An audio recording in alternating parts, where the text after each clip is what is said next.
ठीक है, last class में असां कम्यूटेटिव लॉ डिस्कस कयोसीं पिया। हींअर हाणे एसोसिएटिव लॉ खे वरी डिस्कस था कयूं। त एसोसिएटिव लॉ छा आहे, जंहिंमें टे वैल्यूज़ हुजनि या टे नंबर्स हुजनि both side, left hand side and right hand side. उन खां अलावा हिन में तव्हां जेकॾहिं नंबर्स चेक कंदव 2 + 3 + 4 इक्वल्स टू हिन साइड राइट साइड छा आहे 2 + 3 + 4।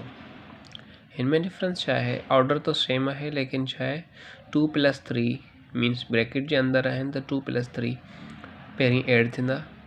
छो जो ब्रैकेट हमेशा रूल याद करियो त जॾहिं भी ब्रैकेट मतलब अची वञे त इन जो मतलब इहो हूंदो आहे त हीअ ब्रैकेट वारो पार्ट जेको आहे पहिरीं सॉल्व थींदो, उनखे पहिरीं ऑपरेशन अप्लाई थींदो।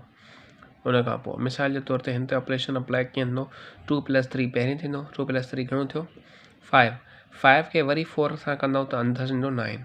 अहिड़े हिसाब सां हिन पासे जेको आहे 2 + 3 जी जॻह 3 + 4 मतलब जेके लास्ट वारा जेके ॿ नंबर आहिनि उन्हनि में ब्रैकेट आहे।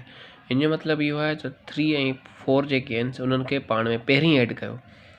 3 + 4 घणा थिया 7 खे वरी 2 सां ऐड कंदव त 9। त एसोसिएटिव लॉ वैलिड पियो थिए अंडर एडिशन।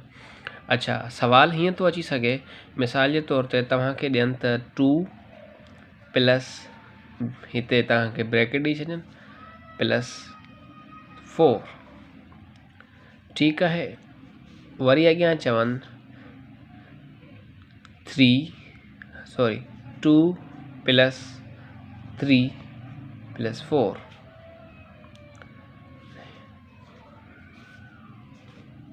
अच्छा, हाणे हिते छा आहे 2 आहे 2 + 3 + 4 त ॾिसो 2 + 3 + 4 आहे, हिन में छा आहे 2 डैश + 4। हाणे डैश में छा अचणु खपे, डैश में छा अचणु खपे 3 अचणु खपे, छो जो 2 ऐं 4 हिननि ॿिन्ही में अवेलेबल, थर्ड नंबर छा आहे 3। अहिड़े तरीक़े सां सवाल अची सघे थो।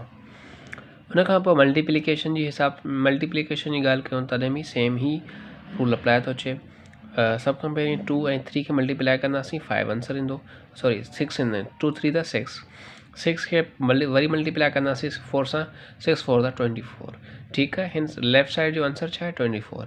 अहिड़े तरीक़े सां 3 खे 4 सां मल्टीप्लाई मतिलबु पहिरीं ब्रैकेट वारो सॉल्व कंदुमि सां 3 + 4 3 4 the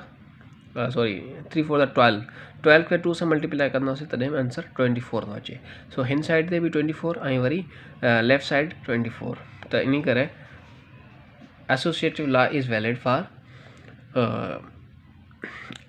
is valid for multiplication and addition. उन खां पोइ पाण अचूं था हिकिड़ी ॿियो टर्म यूज़ थिए थो आइडेंटिटी, ठीकु आहे। Identity with respect to additive, मतिलबु एडिटिव आइडेंटिटी। एडिटिव आइडेंटिटी जो मतिलबु छा आहे त अहिड़ो नंबर ॿुधायो जंहिंसां असां एडिशन बि कयूं, एडिशन करण खां पोइ बि उन नंबर में को बि फ़र्क़ु न पवे। छा अहिड़ो नंबर हाँ या अहिड़ी वैल्यू जेको पाण जंहिं ते एडिशन अप्लाई कयूं पर हू रियल नंबर ते को फ़र्क़ु न पवे। उहो कहिड़ो नंबर आहे 0 आहे।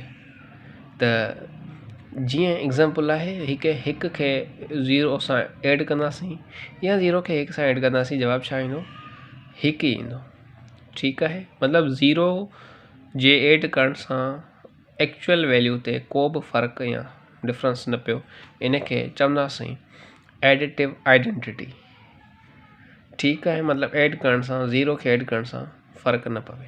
अहिड़े तरीक़े सां मल्टीप्लिकेटिव आइडेंटिटी हूंदी आहे जेका 1 आहे। मतिलबु 1 खे कंहिं बि नंबर सां मल्टीप्लाई करण सां हुन एक्चुअल नंबर ते को बि फ़र्क़ु नथो पवे, ठीकु आहे। जीअं हिते 1 आहे 1 × 3 या 3 × 1 ऑलवेज़ 3। सो 3 ते वैल्यू ते को फ़र्क़ु न पियो। त चवण जो मक़सदु सिर्फ़ु यादि रखण हीअ आहे, मल्टीप्लिकेटिव आइडेंटिटी जेका आहे 1 आहे ऐं एडिटिव आइडेंटिटी छा आहे 0 आहे, ठीकु आहे। हिन सां गॾु चैप्टर नंबर 2 कंप्लीट थी वियो। हाँ नेक्स्ट वीडियो में नेक्स्ट चैप्टर से गरबा जी मुलाकात थिए थी। ठीक है, थैंक यू, अल्लाह हाफिज़।